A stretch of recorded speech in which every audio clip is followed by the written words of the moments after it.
Hi, I'm Eric Siegel with Kit Bash Survival.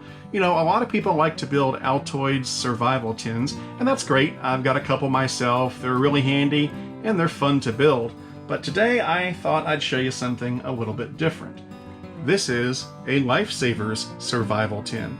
Yeah, it's made from one of those Lifesavers tins that you get around the holidays. It's quite a bit larger than an Altoids tin and it can store more stuff. And I've actually got two of these. This is sort of the outdoor survival version, and I've also got an urban survival version that's got more tech components inside, like chargers and cables and stuff like that.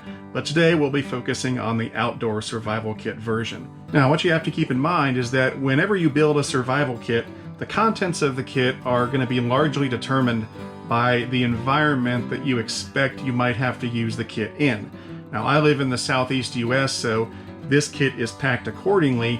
If I lived in an Arctic wasteland, well, I'd probably pack a kit a little bit differently. It'd probably be much larger as well. Also, keep in mind that because this is my first rendition of this kit, the contents of the kit will change and evolve and improve over time. So what you're going to see in the kit today is not etched in stone. It will evolve and get better in time. Anyway, with that out of the way, let's go ahead and get some stats on this kit. So I'll bring over my trusty scales first. And let's see what this weighs in at. Looks like about 10.8 ounces. And if we switch to grams, 309 grams. And if we measure it, well, it measures about 7 inches tall and roughly 2¼ inches wide. Alright, so let's go ahead and open this thing up. I've got some electrical tape around the top to give it a little bit more water resistance. I wouldn't go so far as to say this thing is waterproof, but hopefully it's at least water resistant. And we'll keep that tape. Pop it open. Alright, so the first thing up top, we've got some cordage. This is about 16 feet of 275 paracord with a rubber band wrapped around it. Then we've got a bunch of stuff that's going to come out. So, got a mini Bic, got a Victorinox Classic. It's got the scissors and the knife and the nail file with the screwdriver tip. And of course, it's got the tweezers and the toothpick.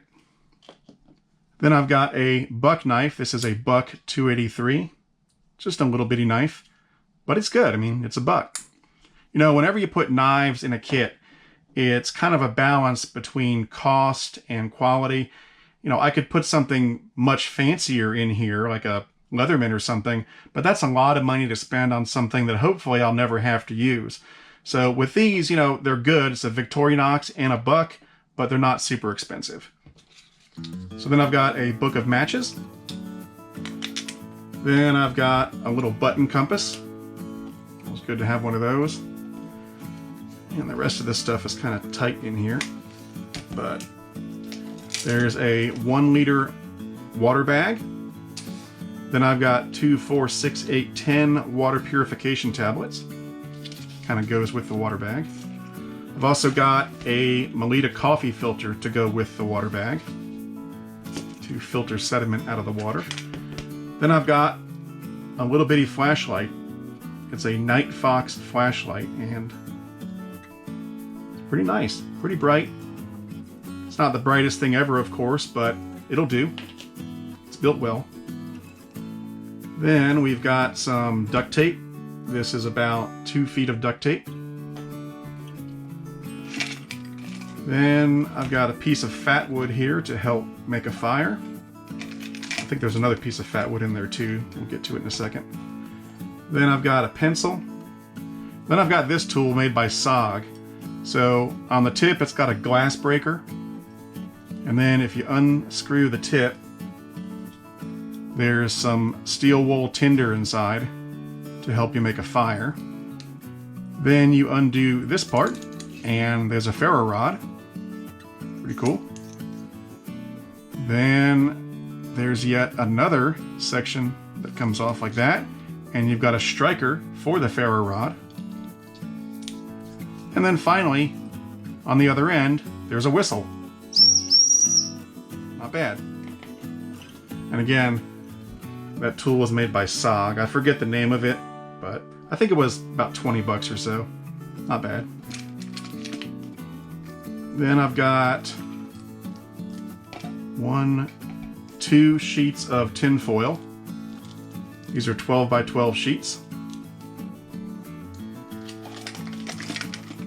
Here's the other piece of fat wood. Then I've got a space blanket rolled up with a Ranger band.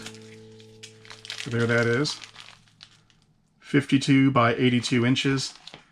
And there's the Ranger band that was around it. Then I've got a mini med kit. So it's got some pills, it's got 4 ibuprofens, 2 Benadryls, and 2 Imodiums.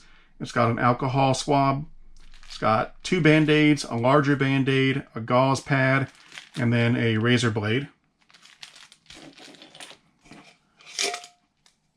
Then we've got 3 pieces of cotton tinder.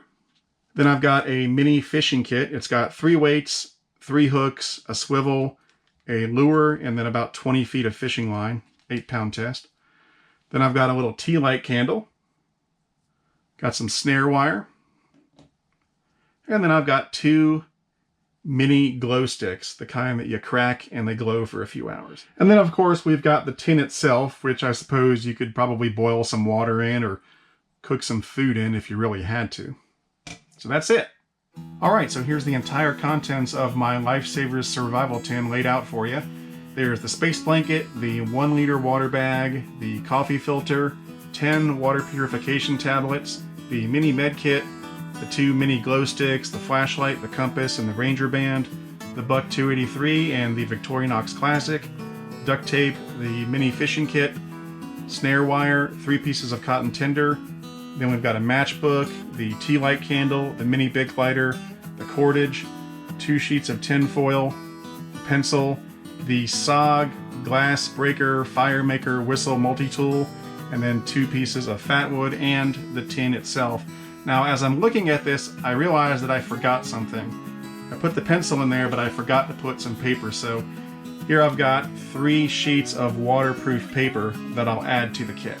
All right, so now let's see if we can get all of this back into the Lifesavers tin.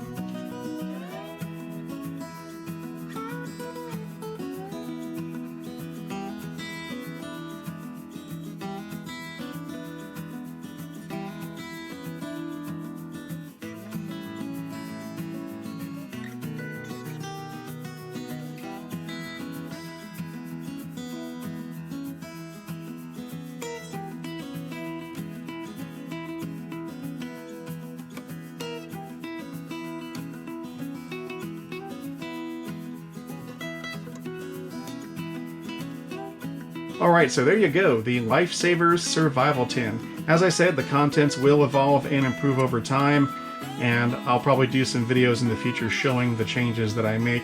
As I said, I've got 2 versions. This is the outdoor survival version. The other is an urban survival version, and I'll show you that as well at a later date. But that's it for now. I hope you enjoyed this. I'm Eric Siegel. This is Kit Bash Survival, and I'll see you next time.